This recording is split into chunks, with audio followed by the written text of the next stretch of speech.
Okay, hello and welcome, everybody. Welcome back to the Master Builder podcast for another conversation, which I hope is going to be useful for you. The purpose of these conversations is how can I build the life of my dreams? One of the things I think that we don't talk enough about is a little thing that we spend a lot of our life doing. It's called sleep. And I have the privilege today to talk to a real expert. Somebody who really knows what they're talking about, not, Joe Blogs on the street or Jill Blogs. This is a real sleep expert. So as we do on the Master Builder podcast, I'm going to ask my guest to introduce herself. Again, don't hold anything back. Let us know everything. And then we'll start the conversation. So please let the people know who you are. Oh, thanks, Ayo. So yeah, you're right. I'm Jill. I'm not called Jill Blogs. I'm called Jill McGarry. I'm on LinkedIn and several places as Dr. Jill McGarry because there is only one on LinkedIn. But I don't just use the name doctor for the sake of that. I've got qualifications in the fact that I'm a clinical psychologist. So I trained and had specialist placements and was assessed to have the skills to help people. I initially worked with people with autism and learning disabilities and managed a team as a consultant there. Maybe did that for, I think it was almost 15 years. And during that time, we worked with some people that have Down syndrome that found it really hard to sleep. Massively hard. And what we began to realise is it is uncommon for people with Down syndrome to suffer from sleep apnea. And some of the challenging behaviours we were having were due to that sleep deprivation, due to having that condition. And then we realised actually there's research out there that it happens because they have a bigger tongue and a shorter neck. Yeah. And the tongue sits further back in the throat. So the air when they're lying down can't get through. And so they need the kit, the CPAP kit that's quite often prescribed and other interventions if need be. Yeah. But the sleep services weren't used to making reasonable adjustments, making the material easier to understand or acknowledging and working with the fact that you might have 20 carers working with the client that all need to know how to use the kit, all need to know how important it is. And you might also have family. So there's a whole extra layer of things that we needed to work through. So that was a great piece of work that we did with Manchester Sleep Service. And then because I started to think about sleep a little bit more, I then began to realise that people with autism have sleep problems for a whole different array of reasons. And then I had my own health conditions that meant I got really geeky about it and I had kids. So yeah, lots of reasons why I got into it. There's lots to unpack there. There's lots to unpack there. So I am not ungentlemanly. So we're not going to talk about, your vintage. But how long have you been practicing? Oh my gosh. So I don't mind saying I'm in my mid-50s and I have been practicing for over 25 years. Not all of that in sleep. Yeah. The last part of my career has been super about sleep. So I've been on the Oxford course, a course in the Northeast. I listen to seminars every single week because what I do is I work with people on an individual basis that have got sleep problems. Most people think sleep problems, insomnia, but it can be vast wider than that. Yeah. And I run that clinic twice a week. Right. I'm not in the NHS anymore now. And then I run workshops for companies for some of the other time because I want companies to get the benefit of their staff sleeping and their teams working better and performing better by focusing on sleep. Fantastic. So we are going to unpack all the work that you've done and, all the data and all the research. And, we're going to get to some really practical steps that's going to help people improve their sleep and their sleep hygiene. But we want to find out a bit more about you. So why this line of work? Why? So it's clinical psychologist. What was the reason why you went down that road? Oh gosh, do you know what? Not many people ask me about why clinical psychologist. They often ask me why sleep. That's a really great question. It'll take me a second to think about it. Because it was a long time ago when I chose it. So I used to work when I left school, I didn't want to enter the rat race, so I escaped from the usual, you've done well at your A-levels, go on and to university. So I escaped and did some crazy travel and some other things. And then I went came back to England and realised I had to earn some more money to be able to do it again. So I worked in a metal industry as a salesperson, but I got super interested in the psychology of sales, and I got super interested in my clients. And I kept being told by my manager, Jill, just sell the metal. When I was stood on a truck saying, but this guy really needs it, it's this project. Yeah. And he would go stand at the bottom going, Jill, just get off. So I suddenly realised that I was super interested in supporting people, but understanding their predicament and trying to get the best results for their predicament. So that's what led me to a psychology degree. And then on the psychology degree, we had a lecture on clinical psychology. Never heard of the subject before. I don't come from a medical world. I come from Salford, a mum and dad that was a teacher and a dad that had his own TV business. I had no idea about these things. Yeah. So but I was fascinated, and I decided to do a couple of placements and got hooked. Love it. All right, okay. So, I mean, again, we'll talk about sleep. What's the biggest misconception about clinical psychology that people who aren't in the industry need to know? So the biggest misconception is that you need to freak out and hide because they'll be able to read your mind. So, yeah, I imagine when you told people, yeah, I'm studying clinical psychology, they stopped talking to you, or they went against the wall, or at parties, don't talk to her. Yeah, well, I would never say it in the end. I suddenly realised, don't say you're a clinical psychologist. Say you work with people with learning disabilities and autism. Right, and okay. people might still talk to you. People assume that we can read people's minds, because people that are on, I don't know, some TV programmes that say things about the way you hold yourself, the two words you choose, they automatically assume we're all analysing everybody all of the time, and that would be exhausting. Yes, I can imagine. And we're not skilled in that, I'm not skilled in reading body language and reading social situations. I'm skilled in people with real mental health and physical health problems that understand the psychology. Can be useful, I suppose, is a better way to describe it. And I'm not a medical person, so some people think, oh, so what do you think of this medicine I've been given by the psychiatrist? I'm like, no idea. Yeah. So that's the line. Not no idea. I know some, but not a lot. I think that's a really useful distinction. So, because obviously you're an expert, so how would you explain to those of us who aren't experts the difference between psychology and psychiatry? I think it is that bit. First of all, is that I don't give out medicine. I've not got any qualifications, no prescribing qualifications whatsoever. However, I can socially prescribe. I can give you advice and support you along the way in implementing things that can help you, because not only can medicine be helpful, so many other things in life can be revolutionary when it comes to your health. And often it's about sitting alongside a psychiatrist and working out, when does the medicine open a window that therapy can then help, or behavior change can help, or system change can help, and when doesn't it? And we can help support the individual in explaining to the psychiatrist what they're struggling with, because maybe it's a wrong medication. So I suppose it's like a three-way dynamic, that's quite often sitting in teams.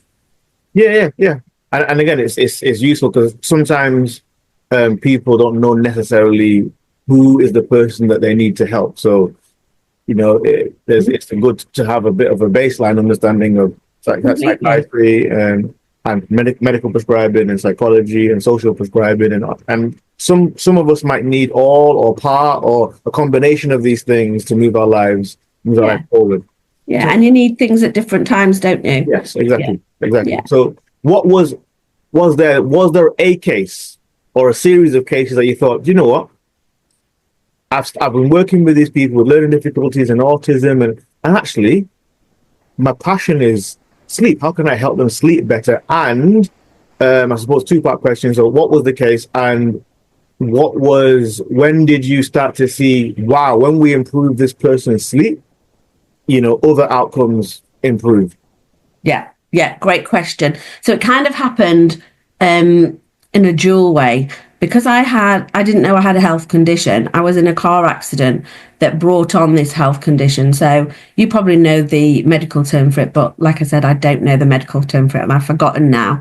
But it opened up extra pathways that I had in my heart always, but I didn't know I had, just because I had such an adrenaline rush. Mm. And then after the accident, every time I got an adrenaline rush, either because I was excited or anxious, and I'd had too much coffee, and I had sleep deprived myself, because in the NHS that happens, and Yes, we have deadlines, and absolutely.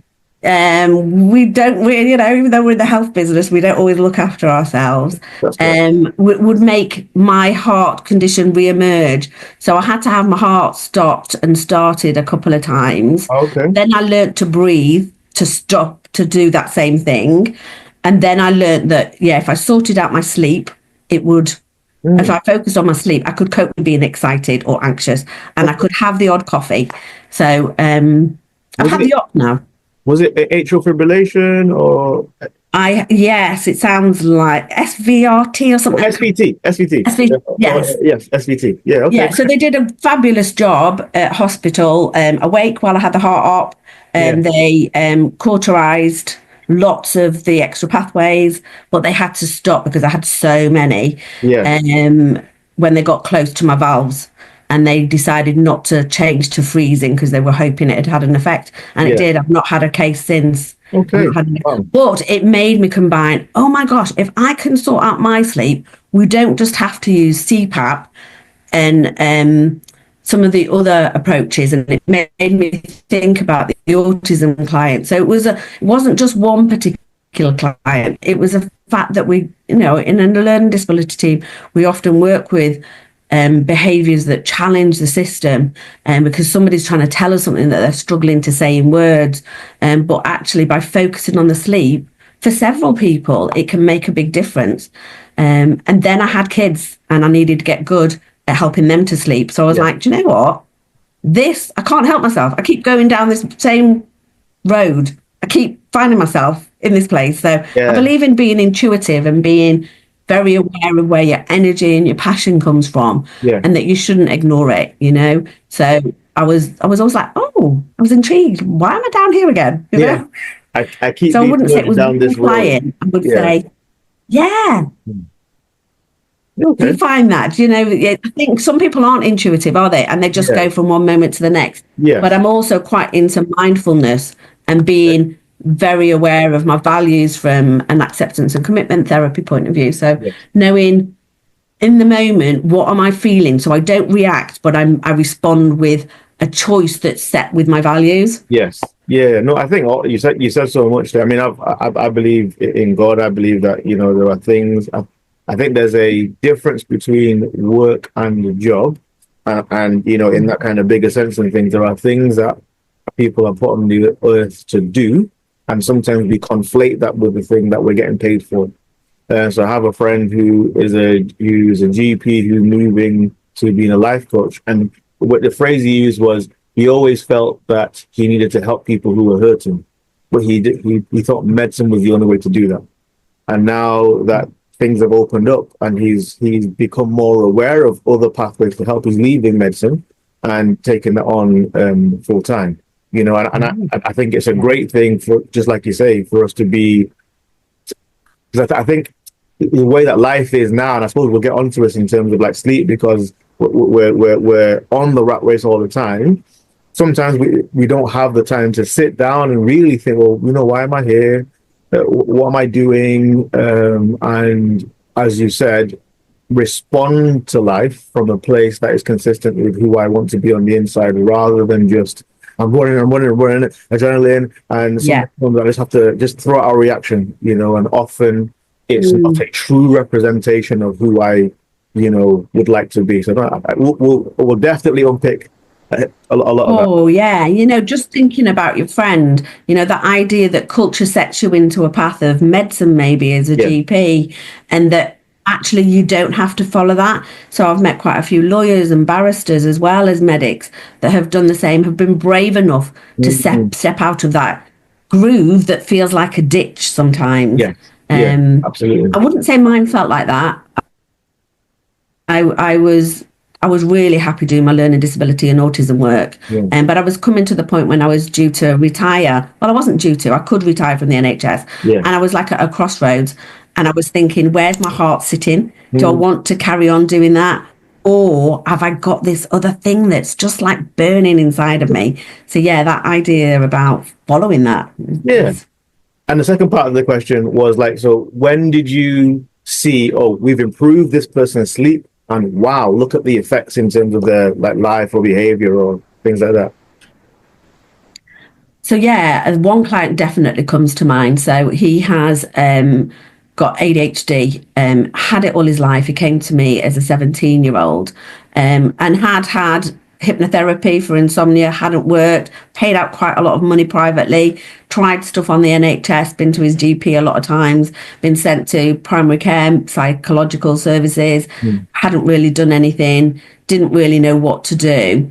But what I was able to do was combine my knowledge around autism and ADHD, assess him fully, to say you definitely have ADHD and you perhaps have a specific problem around sleep. So we looked at the different kinds of problems that he might have and we were able to hone in so that we gave him the right strategies for his problem, rather than doing like, I don't know, like going to the medicine cupboard and seeing 20 items, not sure what you've got, and you just keep trying different tablets. We were able to hone it, choose the right ones, really refine it for his lifestyle, and it worked wonders. However, on top of it, he had a mindset issue. You know, he'd had this problem since the age of 4. He could remember not being able to get off to sleep for 4 hours while the rest of the family were asleep, and then being shattered in the morning because everybody else had had the right amount of sleep, but he'd spent half of the night or a third of the night just sitting there waiting for it to happen.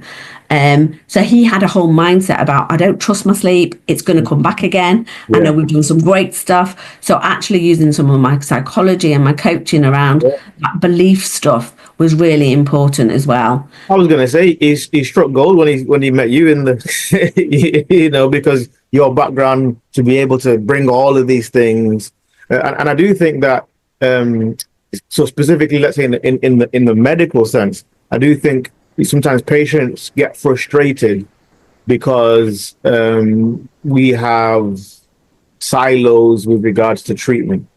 And sometimes the problem that they have requires a multi-pronged approach, a multidisciplinary approach. So you might need medication, but you might also need exercise. You might need medication, you might need talking therapy. You might need to stop your sleep. And you know, how many times do we as patients go in and meet somebody who has the exact right combination of experience to say, oh no, I can help you. You know. So I often work with other colleagues. So sometimes I offer them supervision. Sometimes I fit into their work and do a few sessions with the client around their sleep, and then they go back to the other therapist. Sometimes I'm working alongside medics and they're thinking about medication for the person, and we're talking about how can we do some of this stuff because somebody doesn't want to take the medication or somebody doesn't want to wear the mask. What are the alternatives that they can attempt and see what the outcomes are? Because they might not be as effective, but can they live with the limitations because it fits them personally better? Yes. Okay. So we've done a lot of talking about, you know, bits and bobs about your background and some of the work you've done, but like let's get down to brass tacks. Let's go down to basics. What is sleep and why is it important? So sleep is not being unconscious. Sleep is not having an anesthetic. Sleep is super busy. When you're asleep, your brain is super busy. We think that actually nothing's happening. Perhaps the odd person sees the odd dream, but that's about it, you know. But the rest of the time, it's just idle. It's just resting. That is not the case. We now have clever kit we can put on people's heads, and we know that our brains are doing something amazingly different from what it's doing during the day. So what the research is beginning to show us is the fact that when we fall off to sleep, that jerk that we have when we think we're falling off a cliff or off a curb is actually our brain going into a different way of working, perhaps. And what's happening is when we're awake during the day, I'm like, now I'm going to wave my arms around a load and I'm looking at you and I'm talking. So when I look at you, I'm using the occipital lobe, the back of the brain, to do some stuff. I'm waving my hand, so I'm using the motor cortex here. I'm planning what I'm going to say, so I'm using this frontal lobe bit. And they all integrate a little, otherwise I'd be really discoordinated. But when you're asleep, what happens after that, what we call N1, that dropping off to sleep, what happens is this frontal lobe that does all the planning and sequences goes offline, not used at all. And the rest of the brain gets super connected. And what happens is it's like having a bath at night. It washes out all the toxins that are in your brain and in your body systems and your nervous system. It repairs your muscles. It rebalances your neurotransmitters. It recalibrates your leptin and ghrelin, the two chemicals that are used for your hunger.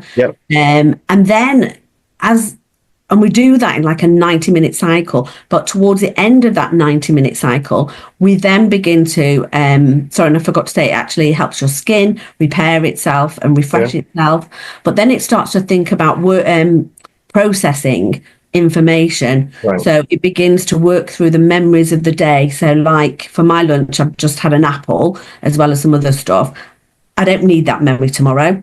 So while I'm asleep, it'll decide what's in your inbox and what it can stick in the trash and what it still needs to be in the box, so that the next morning your inbox is pretty empty, so you've got more space for more, because our capacity for memory isn't endless. And if we don't keep emptying it every night, we get to a point where we can't take any more in, and it gets all a bit jumbled. And then we go through another part of sleep called REM sleep, called rapid eye movement. And that happens so that the rest of your body is paralyzed. I don't know if you ever carried a baby when they're so floppy. They're in that REM sleep because the whole of the body's just got no muscle tone. The only bit that's got muscle tone is your breathing and your eyes. You need to breathe, but also your eyes are doing some visual dreaming. And we think that dream exists still because evolutionary, we need to work through things emotionally. So if we're working through things emotionally, but our body is floppy, we don't have any adrenaline or cortisol. So if we don't have any of that, we can come up with some really intriguing solutions, can't we? You know, that sometimes are wacky. Our dreams aren't always logical because this part of the brain isn't switched on. So, but it can come up with solutions that we wouldn't have even thought about before. So we're beginning to use it for people with PTSD and working with those dreams, and people that want to be high performers as well. But that's only 90 minutes. And we go through that 90-minute cycle about 4 or 5 times in the night. But each cycle looks slightly different. The first cycle, you have lots of body repair and little dream, but little emotional repair. And then as the night goes on, each one gets less and less physical repair and more emotional repair. And doesn't that make sense? Isn't our bodies clever to think that we recover physically first and we put all our energy into recovering physically, and then if there's any spare capacity, we'll do the emotional stuff? Because back in cavemen days, we had to escape the lions. There's no point in being emotionally sorted if you get eaten. I understand. So it's fascinating. It is. There's so much that happens, and like you say, I think, because we talked about this before, that I think there's a perception that sleep is an interruption. So there's life that I have to live and all the stuff I'm trying to do, and I've got to go sleep, and we forget that actually, there's so much that happens that is positive. So that if you're not having a good night's sleep, you're a less good version of yourself, the next day. Okay, so but some people, some teams are beginning to realize it's like a superpower. So the British rowing team are using it. So one of my colleagues, he's taught the British rowing team to nap, because they all have to get up at 5 to train together. It's the only time they can find the same slot because it's a team sport. But some of them don't like getting up at 5. It's not what their body does. So they catch a nap later in the day to make up for it. And are they winning? They're doing pretty good now. Doing well. So sleep is, I like that phrase, sleep is like a superpower. And I think that especially in some of the circles that are moving in terms of like business, like you say, high performers and stuff, there is I call it grind culture or hustle culture. There's this idea that you just got to keep going, and sleep is an interruption, and I'll sleep when I'm dead, or I'll rest later. And so, what do you think about that as an expert?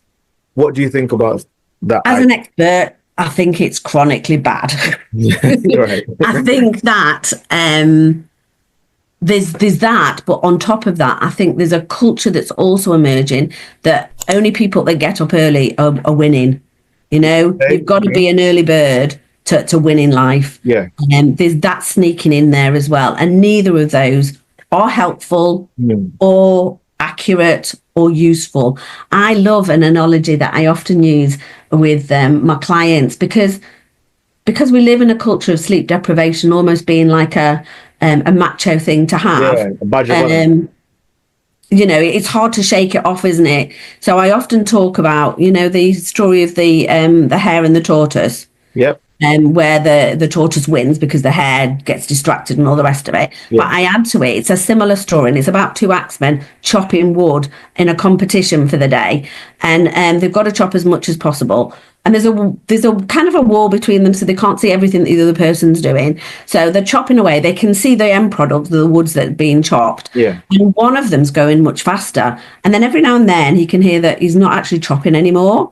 And it's like, he's lost it. He's not taking part. I'm doing better. But as the day goes along, the guy that looks like he's doing nothing actually chops like tons more wood. Yeah. So when they put the barriers down and they go and have a chat afterwards, they go, I don't know why I lost that. I'm really annoyed because I was working blooming hard all day, chopping. Yeah. And you won. He said, how can you win? Did you have somebody else chopping for you? He went, no. I went away and I moistured my hands. I rested my back. I got a neck massage because it was really hard stuff.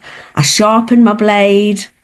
And then I got back to it again. Yeah. And then I stopped and I reviewed which bits were hurting, where I needed to put my energy and my support. Was my wood sitting on the block properly? Yeah. So that's what causes you to win at life. Yes, absolutely. I like that analogy as well. Yeah. So you mentioned in terms of like the different cycles. So we've got the 90-minute cycle. So does that mean if, let's say, I have trouble with sleep interruptions, I wake up in the night and I can't get back to sleep, does that mean that if I have that problem, I am more likely to have issues in the emotional space? So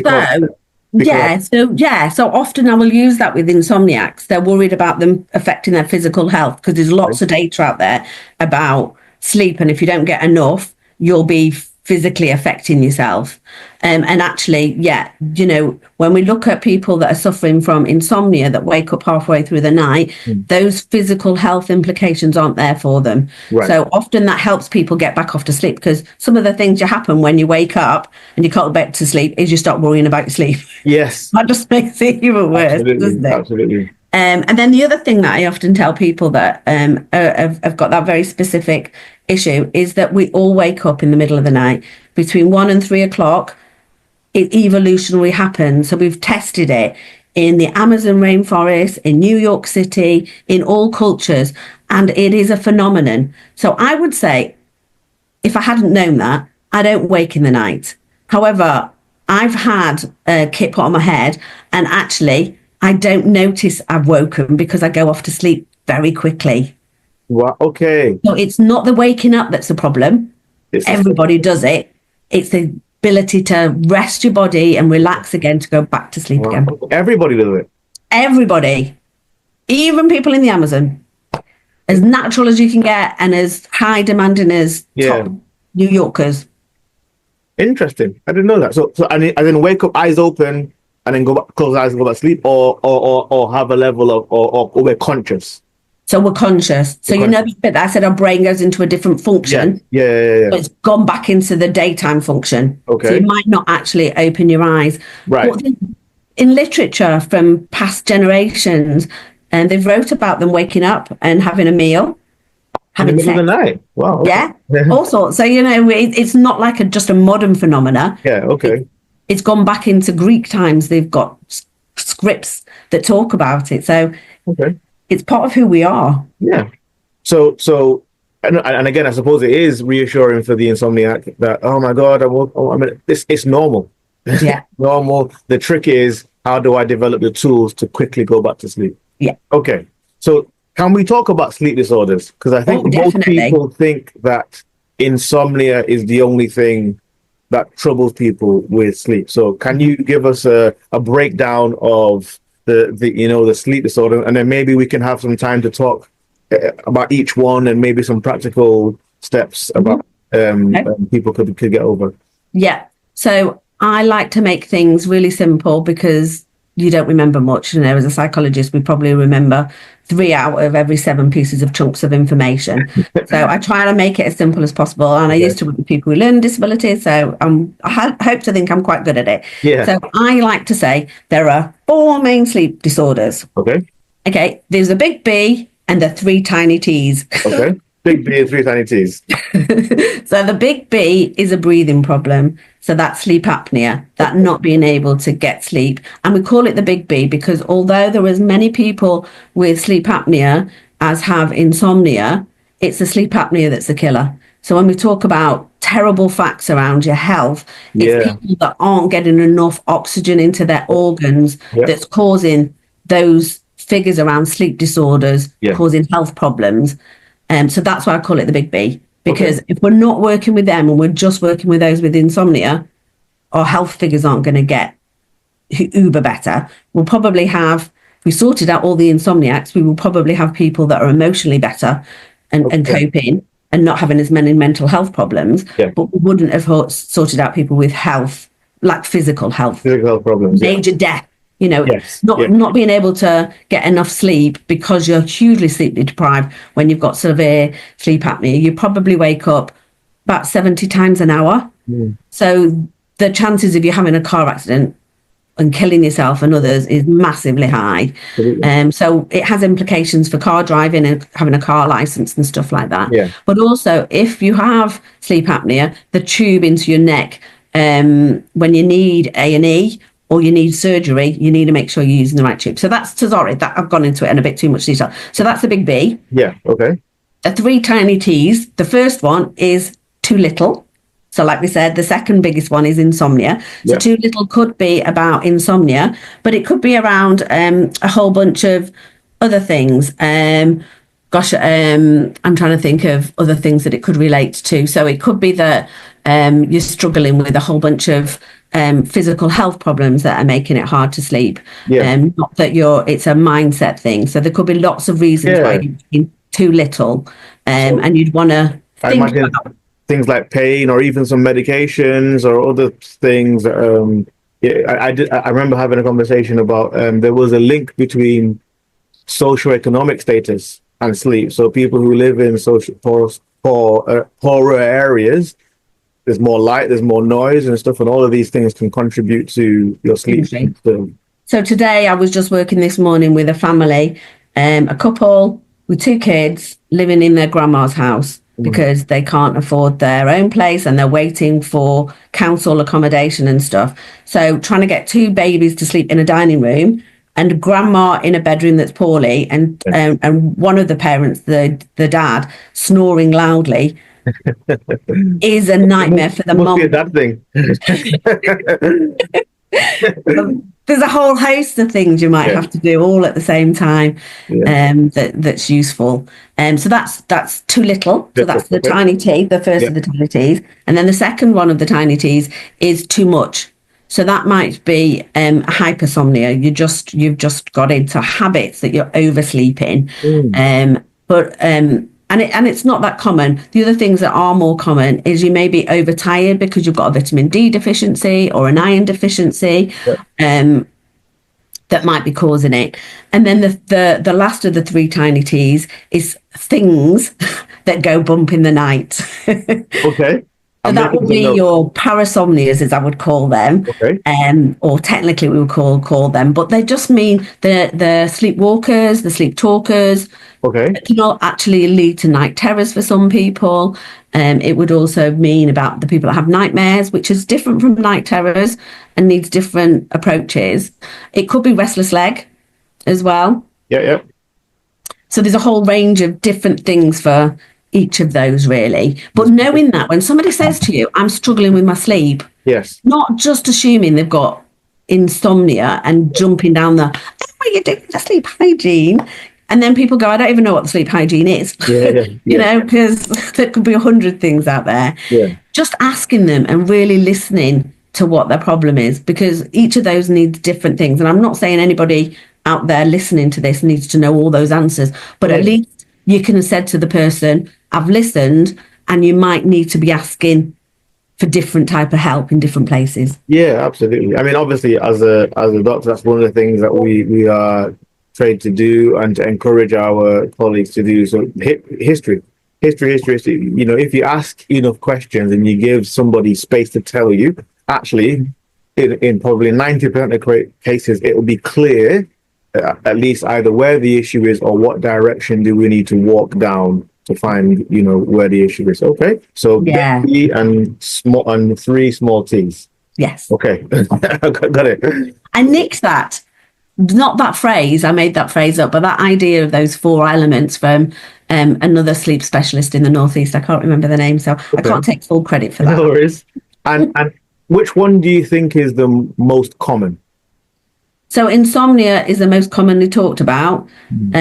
But like I said, you know, it's as common as in the most common actually is one I haven't mentioned. It's called COMISA. So COMISA means comorbidity of insomnia and sleep apnea.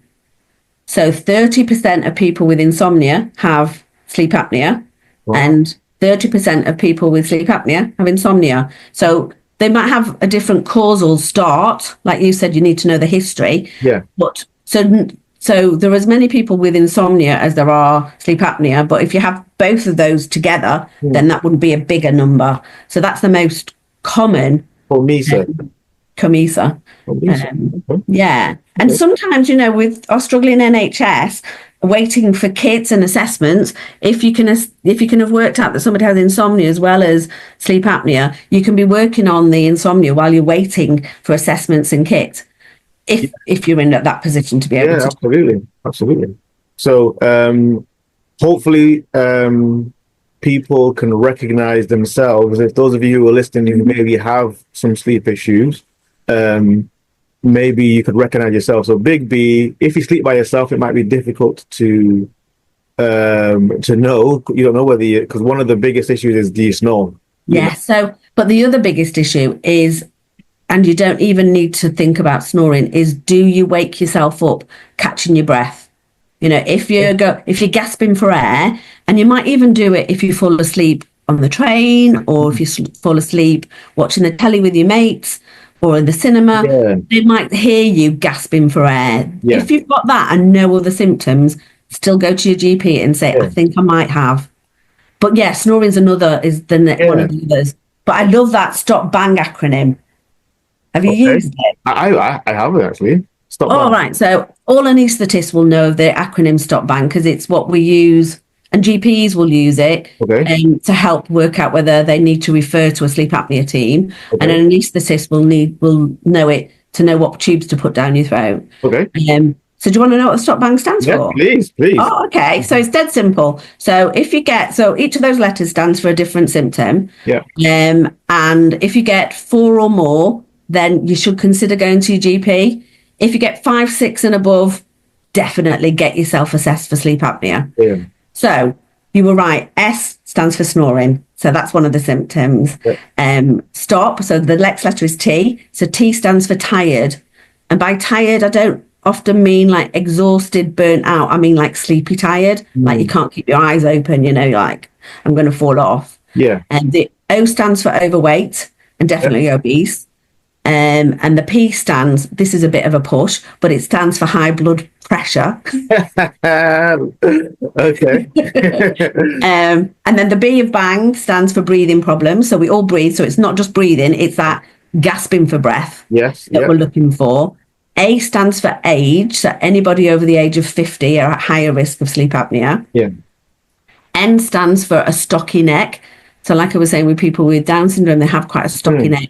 You know, rugby players might have a stocky neck, so they might be more at risk because the more fat you carry around a short neck, the more chances are of having less airway ability. And then G stands for gender. It's more common in men, but I'd put in brackets there, the research is coming through that women going through the perimenopause and the menopause, we're missing diagnosing them. So Right. Okay. we might need to think about that age and gender. As in that case, is we are thinking the issue is menopause, and it's actually sleep apnea. apnea. Okay. Yeah. Right. Okay. Or Stop. not that or they're both there. Or it could be like there's an overlap, maybe. Yeah. Okay. Yeah. Right. Okay. So big B, 3 little T's, and stop bang. We're learning stuff. Okay. And again, so because I do think it's really important, and one of the things that we try to talk about on the podcast is the responsibility that everybody has for their own health. You know, it's great to have experts like Dr. McGarry on the podcast. It's great to seek out help and stuff, but in actuality, this is your life, you know, and the person who benefits most from you being as healthy as you can is you. Mm-hmm. So if you recognize yourself, it's like, say, if you have 4 of these things, call your GP, 5, 6, 7 of these things, call your GP. And one of the things I hear sometimes as a hospital doctor is, I have difficulty getting in touch with my GP. I'm saying it's still your life. And if it's important enough to you, we'll find a way of getting in touch with the GP, and maybe we'll persist, because we've just learned sleep's a superpower. Yeah. And actually, I'm sure Dr. Jill's going to talk to us about so let's talk about the consequences of poor sleep. You know? Oh my gosh. So let's talk about that, because this is really where the rubber hits the road. It's nice to talk about this stuff in theory and stuff, but especially because I'm sure some of you are still thinking, yeah, but that's most people, you know, I'll be all right. So let's talk about it. What happens if you don't have consistent, good quality sleep?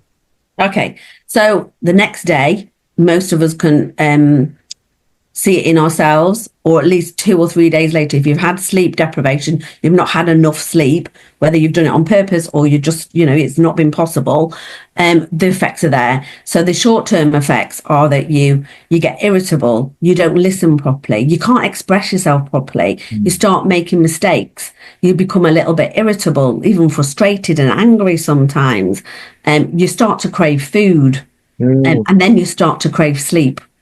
And one of the other things that we start to do is we start to take bigger risks. So you might not recognize that in yourself because you're less self-aware when you're sleep deprived, but the stats are there that we become more risky. And then what happens if that carries on from being a short-term sleep loss to a long-term one? Those risky behaviors and those mistakes and forgetful moments that you will have, like I said, because your memory's not working at its best, can actually lead to incidents and accidents. And those incidents and accidents can be fatal and can be massive. So I often talk about Chernobyl, the big nuclear fallout that happened because of the nuclear power station. Yeah. The 4 people on duty that night, they were all sleep deprived. So the mistakes they made with that kit in that nuclear power station were all probably due to sleep deprivation. So that it's massive, isn't it? Yeah. The big accident, gas leak in India was caused by sleep deprivation from the staff that was on that night, killed thousands of people, killed I think it was almost over 1 million people were seriously injured. So it has massive implications. Several of the oil slick accidents, sleep deprivation via I was going to say pilot, but it's not a pilot on a boat, is it? What is it? Captain. And therefore, and plane accidents the same. So pilots now have to have the air aviation team have strict guidelines for pilots and their sleep. Yeah. They have specialist beds. Only the other day was I talking about the president of America. No longer their Air Force plane started off by being just seats on the plane. Then it became seats that could collapse. And now he has his own bedroom because it's important. He sleeps. So when he gets to a new country, he can talk well and he doesn't puke over the dinner like one of them did in Japan. Who was that? I don't know. I can't remember which one it was. We was talking. I'll have to look it up. Yeah, fair enough. One of them flew to Japan, realised he was jet lagged, but still carried on for the day, and he couldn't cope at one point. And he said, "Never again am I going to let jet lag do that to me." Yeah.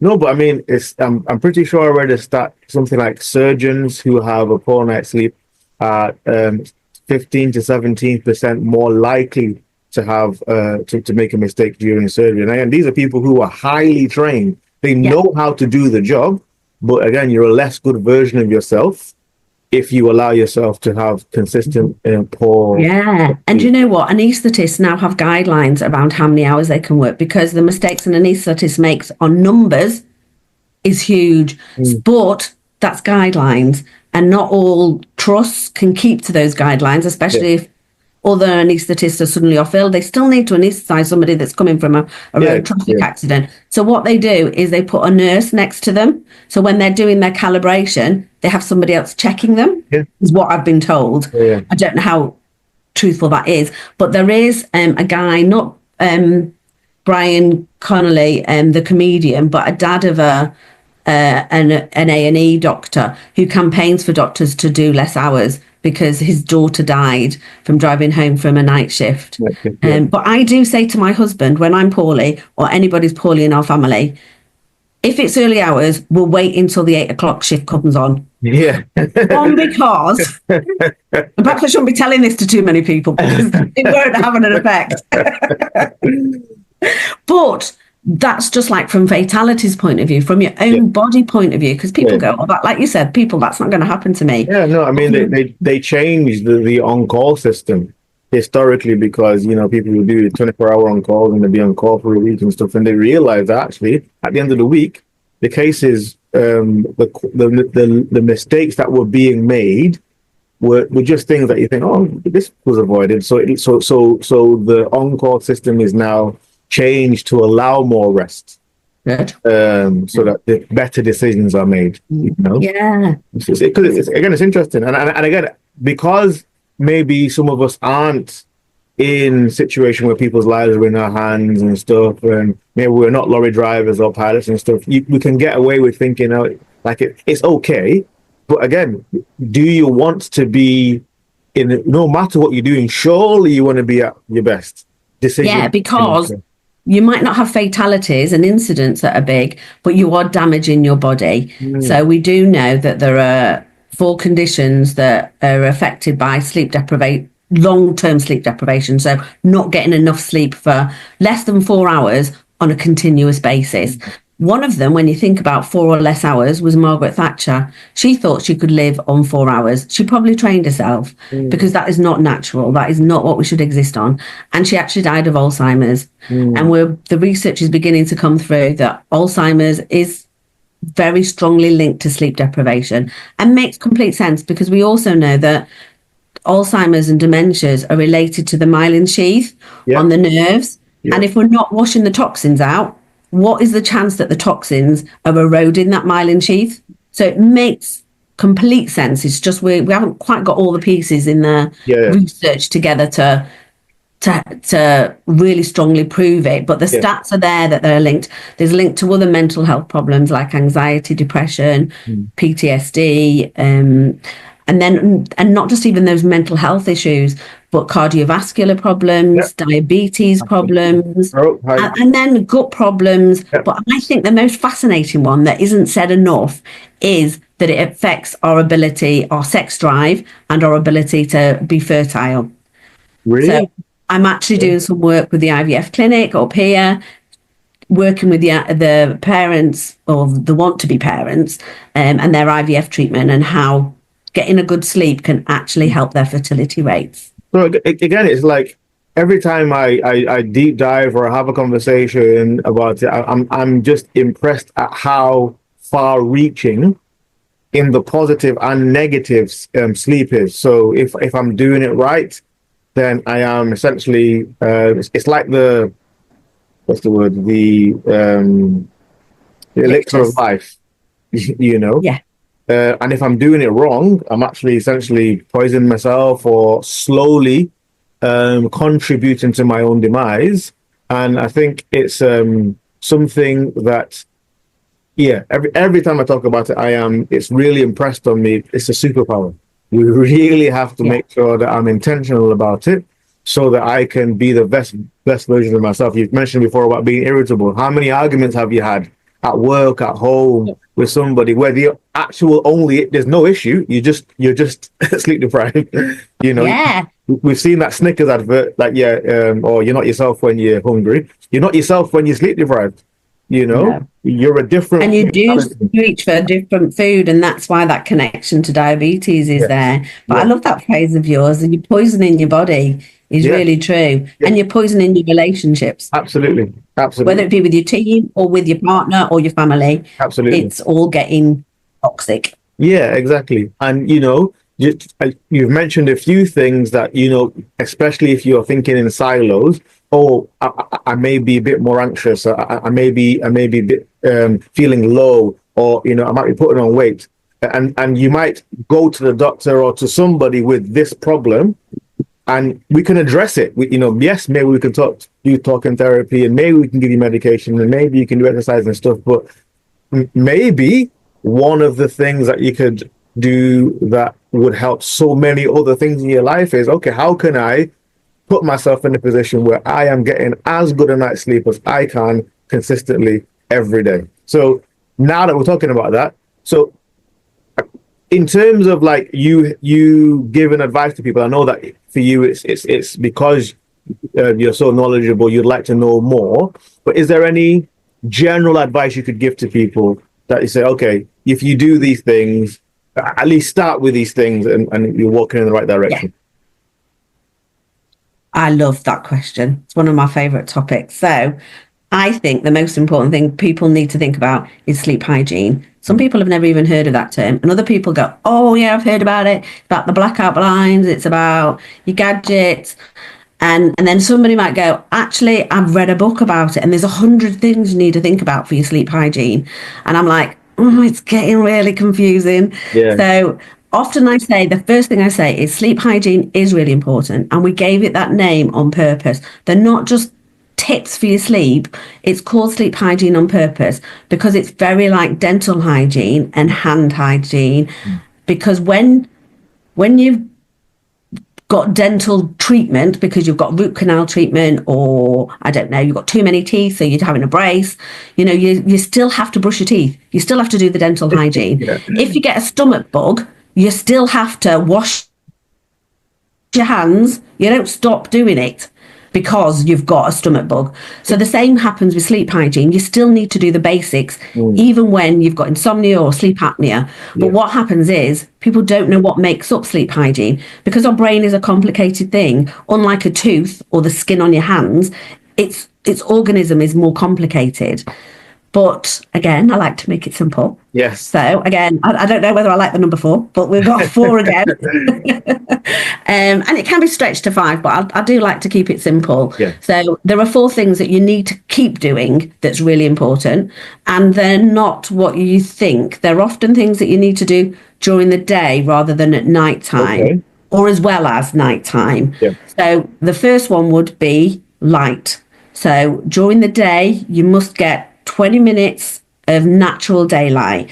That's not me in this office, beautiful light coming through the window, not with glass affecting you. So if you wear spectacles, it might be important to take them off because you get the better light into your eyes. Because the more light we get in through our eyes, the more our circadian rhythm is in sync. So if we were in the dark cave for several days, we'd work on a 25-hour clock instead of 24 hours. So it helps your body clock stay on a 24-hour clock, doing what it needs to, going off to sleep in that moment that's needed. Yeah. But it also makes a chemical called melatonin, which is really important. But glass, and I don't want you to look at the sunlight. I don't want you to burn your retina. I just mean just getting out. So people often talk about green spaces being great for our health. And we're beginning to think it's not the spaces. It could be the spaces, but there's definitely a strong element about being the light. And some people are now beginning to talk about, in society, we now talk about processed food not being good. I'm loving the fact that some people are now talking about processed light isn't good for us. Okay. We've got LED lights everywhere and it's not got the full spectrum. I often love the story that the BBC did on the big mirrors in Norway to get the light into a village that wasn't getting any light, and how beneficial that was for their health. So I think people think it's a bit wacky talking about light, But we often know the stuff about the blue light at night and not having too much of it. Yeah. But it's about that other side of the day, the morning, getting as much of the good light in the morning as well. What's But your yeah, opinion? getting off your gadgets, off the blue light at night, keeping the room dark Yeah. with blackout lights can be helpful as well. I was going to say, what's your opinion about light boxes for the winter months? So I worked with one guy who he definitely had sleep onset problems. Took him a long time to get off to sleep. We worked out he probably needed, because he couldn't synthesize melatonin from the light as well as everybody else, about 4 hours of daylight to make enough to go to sleep in 15 minutes. We worked that out because he'd go to watch a football match, he'd be fine. And also on holiday in Spain, he'd be fine. He'd get enough to get off to sleep. So we worked it out. And then trying to get him to get 4 hours of daylight every day was a real struggle. He worked in a factory. So we ended up doing a walk to work and a walk home. So that added in a whole chunk of extra daylight. But we also put him having a lux lamp on his desk in the factory so he could get it. But he wasn't just getting it. Other people were beginning to say it was benefiting them. Wow. And they don't cost a lot, but you have to make sure you get the right type. Okay. So there are companies being cheats and selling them, and they're not doing the right thing. It has to be 10,000 lux for it to work. Okay. So yeah, there are gadgets that say they're doing that. Some people have those alarm clocks that slowly give you light in the morning. Yeah. They're not lux lamps. They're just a light alarm, which is useful to some people, but it's not the same as that light that we need. It's still a process light. Yes. Okay. Interesting. Sorry, I cut you off. So you were saying... No, so that's the first one, light, really important. Then the second one is heat. So often people talk about, I have a nice hot drink, or I have a hot bath, and that's really useful. So again, it's about what you do during the day as much as what you do at night. Yeah. So in the morning, if you've got a teenager that can't get out of bed, warm the room up. Can't tell you how quick we get out of bed when we're hot and sweaty in comparison to cozy and warm underneath the duvet. Yeah. So warm the house up in the morning, and people go, oh my gosh, I'm not sure if I can remember all these things. And I said, just think about it. When we were cavemen and cavewomen, the sun would rise, our bodies would be heated up. The sun would go down and our bodies be cool. The same with the light. In the morning, the sun comes up, so we need more light. And at night, the sun goes down, so we need less light. So we're just working with our natural bodies as they're meant to be. You know, we've made clever inventions, but our bodies are still ancient. But yeah, so that idea that, well, then people will say, so why do you have a warm bath at night or a hot drink? Because you're doing the opposite. And I say, well, if you have it early enough, like 2 or 3 hours before, it will have the right effect. Because I don't know if you've ever felt that when you've been in a hot bath and you get out, you shiver, don't you? Because all of a sudden the air is cold. Yeah, exactly. So it's sending messages to your body like you would shiver if the sun was going down. Yeah. So it's sending to all your body organs and that master clock in the brain a message to say it's nighttime's coming, the sun's gone down, or the heat's gone down. Yeah, exactly. And the same with the hot drink. You warm your body up, but it's that sweating that sends your body temperature down. A bit like people in India, they often say they like hot curries because it makes them sweat. So it's that expelling of energy that's quite useful. So that's the second one, heat. Yeah. Then the third one is routine. So again, the sun would rise, set time every day, might shift by 15 minutes slowly over time, and then maybe a little bit longer depending on where you are. But it's routine, isn't it? So try and set your routine as much as possible. So lots of people like to have lines at the weekend, and in the week have to go to work. But even if you can just set it for 5 days constantly, that's better. If you can set it for all 7, even great. Some people are uber flexible. I'm quite flexible, so I can get away with maybe 3 or 4 days sometimes. But I'm a really good sleeper now. I haven't always been. So if you're struggling, you'd want to keep it as regular as possible. Yeah. Having a real strong routine and you should always anchor it with what time you get up. What time you go to bed isn't as important as what time you get up, because that's when your circadian rhythm starts. That's when your clock of the day is reactivated by getting up and out, and your body moving and getting the daylight. Yeah. And then the last one is food. Eating a nice, healthy diet with some probiotics, prebiotics, but thinking about the alcohol that you might drink, thinking about the medicines you might be taking and the effects on you, thinking about the level of caffeine that you're having, all those kind of nutrients, like across the board, the stuff you put in your body, Yes. you know, other drugs that you might be taking, all sorts of different elements of things that you put in your body. So I call it nutrients, but they're not always nutrients. Yeah. They have an effect, and you need to think about that. So yeah, they're the 4 things. So if you could do those, I know it sounds complicated, but I hopefully have made that quite simple. I don't think it does sound complicated. You mentioned before that in terms of like dental hygiene and stuff. Now, you know, with my work coaching some people and having a few conversations with people, I have found, you can tell me whether you found this as well, that our human nature, we would rather do something complicated infrequently than do something relatively simple, you know, daily. You know, so if I could convince you that you could have the perfect figure if you did a marathon quarterly, you'd rather do that than maybe put down the donut or you know, stop going to McDonald's, because it's just where we are psychologically, and actually the wins are in the consistency. It's the daily habits that you build and becoming so what do you think about that? Is that something that you resonate with? Oh my gosh, completely. You know, I'm so glad you used that word habit at the end, because that's what it needs to be in the end. You don't want to be thinking about your sleep, do you? Because if you overthink it, you get anxiety, and that anxiety creates your adrenaline rushing, and then you're not going to sleep. You know, we want these things to be on a habit basis. We don't want any complexities that means that you're switching on this frontal lobe bit of your brain. But so habits is the winning sweet spot, I think, when you're trying to make a difference, whether it be sleep or anything. Yeah, well, I was going to say, just like, I think like any change, I think the challenge is convincing yourself to do the work to become the person who does this well. So like that's why diets don't work. So because I'm gonna eat well for this season, and then psychologically thinking it, and when it's finished, I'm gonna go back to normal. Whereas if I can say, well, I'm gonna become a guy who's great at sleeping, and that's gonna be my identity. So what does that guy eat? What does that guy do first thing in the morning? What does, you know, and then like I say, it becomes me.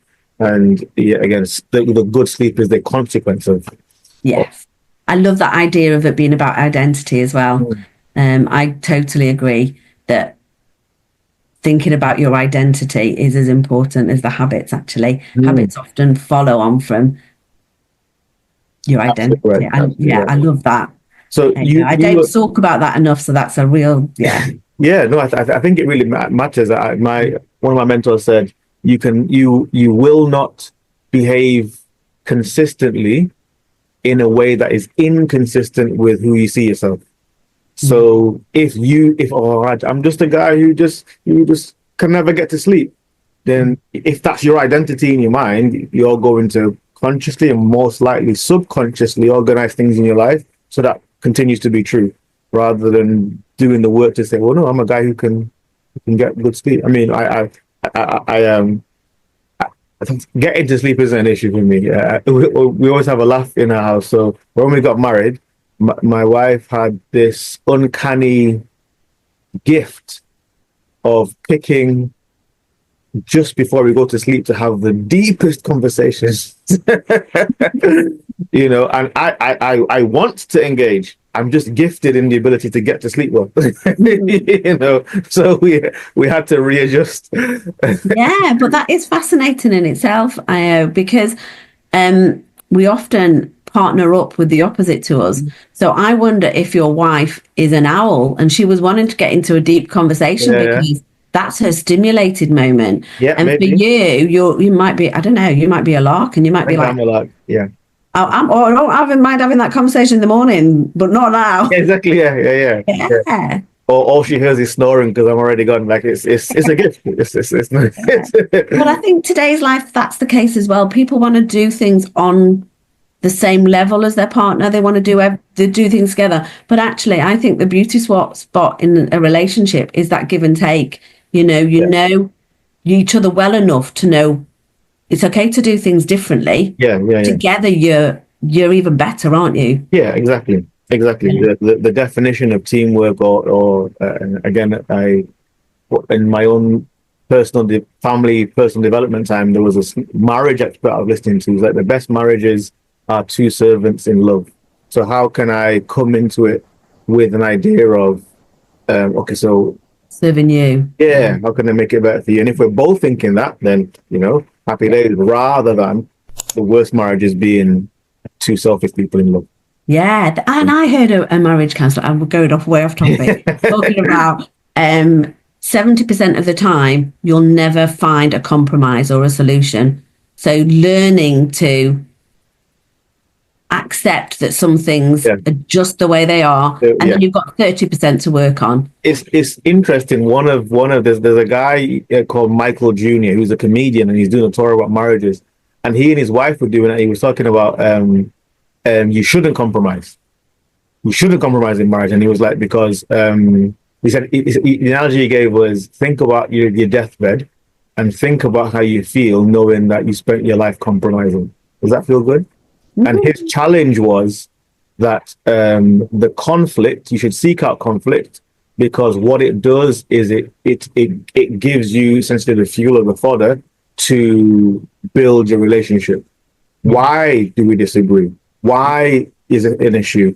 And really do the deep work to say, well, because we're all coming from different backgrounds and experiences, and even home situations. So back to sleep. Some people, as a family, watch TV till literally the moment they go to bed, and that's it. And some people watch TV to go to bed.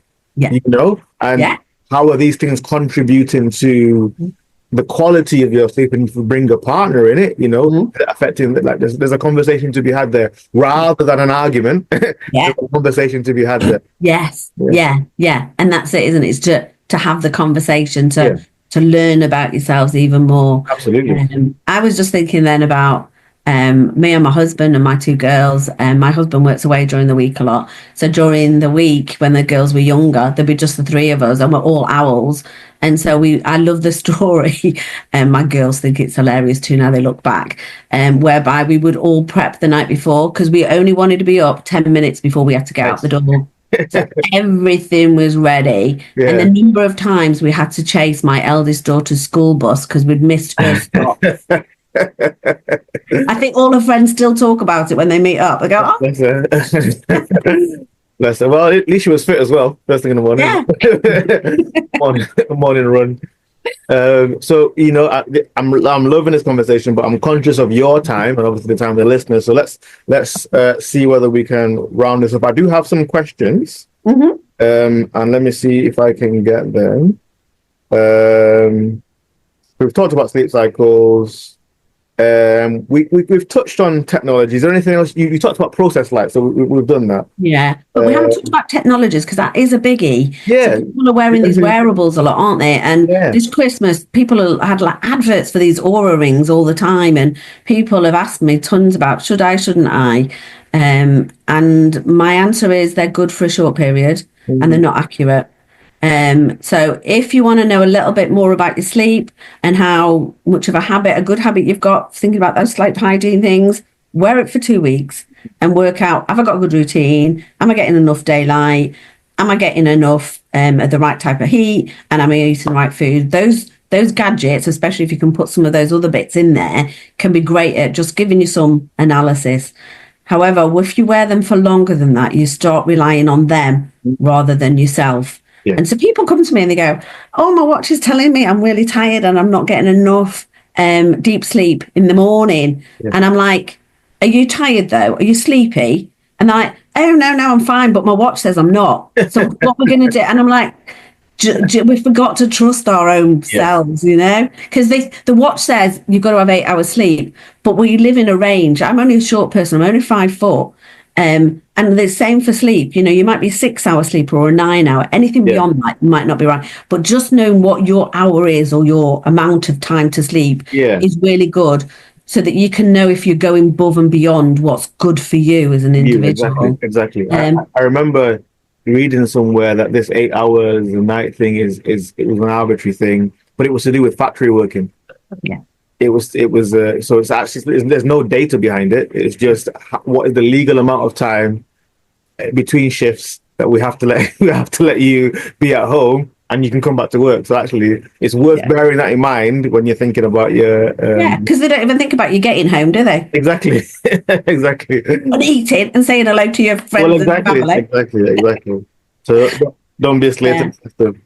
But also the wearables don't always know when you're in different stages of sleep. They're not measuring. We have expensive kit that you can put on your head and have a sleep study in a hospital, and we can know if you're going through all those stages. But these watches and gadgets, ring finger things, can't give us that same information. The kit's getting cleverer. So I think last year they created the first ones that can be done at home. So normally the kit that goes on your head, a tiny little wires like 28, and they're kind of like toothpastey stuck to your head, so you can get the measure of the electricity in the brain.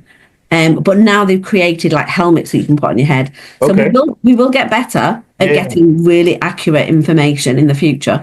But the watches we have, they're not. I mean, I had a question about that. So, like, what level of issues with sleep should somebody be pushing to say, I think I might need to go to a sleep study? Or is it, I suppose I'm trying to make sure I phrase the question in a way that's not disingenuous to primary care. Like, so if I'm a patient, when do I suggest that, do I need to go for a sleep study as opposed to I'll just try changing my sleep hygiene or going exercise or losing weight or whatever?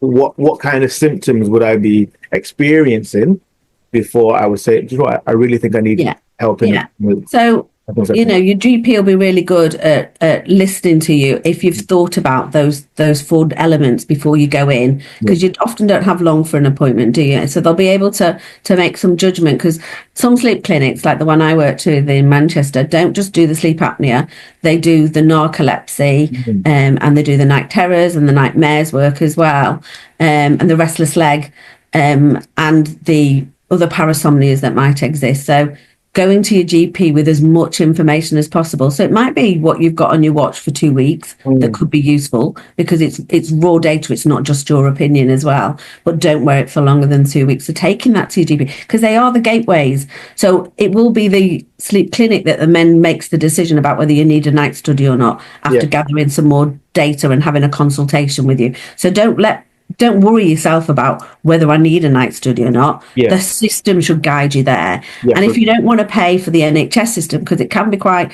wielding and take a long time, then the same should happen in private clinics.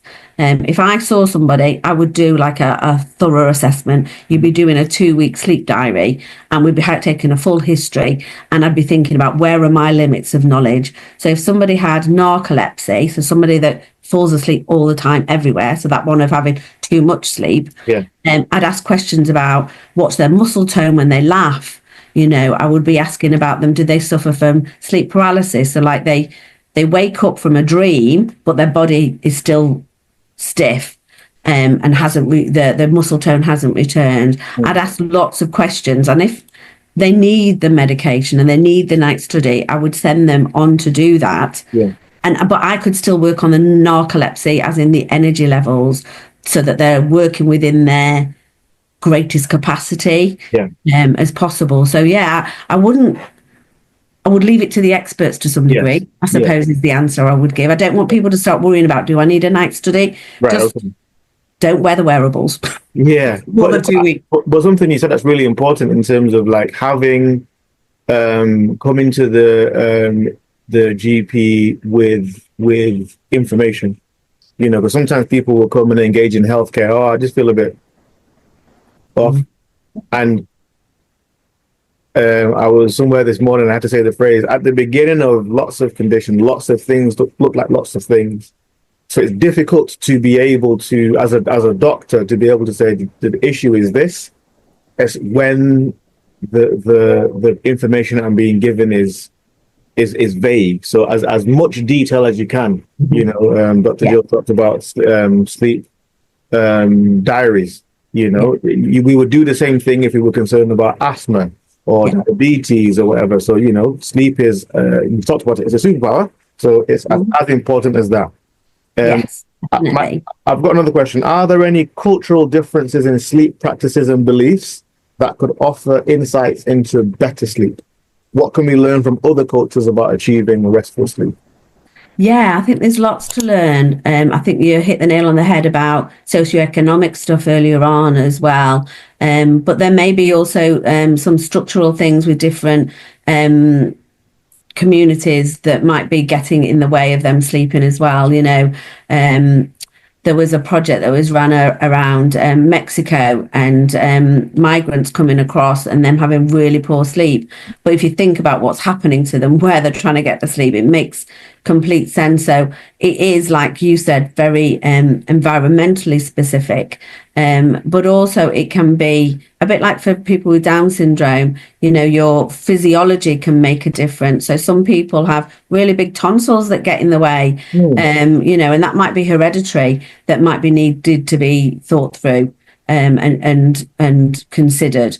So does that answer the question? Yeah, no, I think it does. I think it does.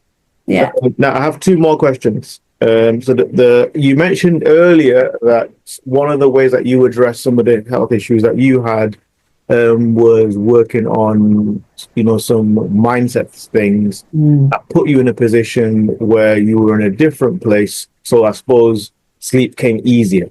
Mm-hmm. Can you talk to us a bit more about what work you did with yourself? Yeah, and it fits with that last question, a bit that I didn't say before about the culture. So I do work with people that suffer from a thing called sleep paralysis. So that thing that I just mentioned earlier about when you've woken up, but you're fearful because your body's still paralyzed and you've come out of a dream and you're wide awake, but your body hasn't started to move yet. And it can be really panicky. And offering people the knowledge about what dream sleeping stage does to our bodies can actually change their mindset about what's happening. However, in some cultures, it's seen as the devil. It's seen as a jinn in India. I think they call it a jinn. And so rebalancing some of those cultural things with a scientific, knowledgeable aspect, but not getting rid of that cultural belief, just saying for this aspect it doesn't fit, is really important. That's from a cultural point of view, but it might be just a mindset thing. So quite often for insomnias, there's dysfunctional belief questionnaire that we use. So there are several things that they might say, like we were talking about identity before, like I will never be a good sleeper. So you might work on that as a cognitive opinion, self-belief, or you might be working on the fact that I'm trying to think of some of the other things that are on the dysfunctional belief questionnaire. So it might be the fact that they're saying, I don't know why my partner doesn't struggle. They're hopeless at this. I'm doing everything right. So almost like an anger belief in the system. So it can be a whole range of different beliefs that you might, and sometimes having a nice questionnaire to work out with them, where does it fit with them? Because often when we're thinking in our head, we don't even know what the thoughts are, do they? They come and go so quick. So having a nice list to go, oh yeah, I sometimes do say that to myself, or I say something similar to that, is really important because it slows the process down. And when we slow it down, we can rationally look at it and say, how true is that? Yes, exactly. I do a similar thing with people moving in from a victim mindset to a victim mindset. What kind of things do victims say?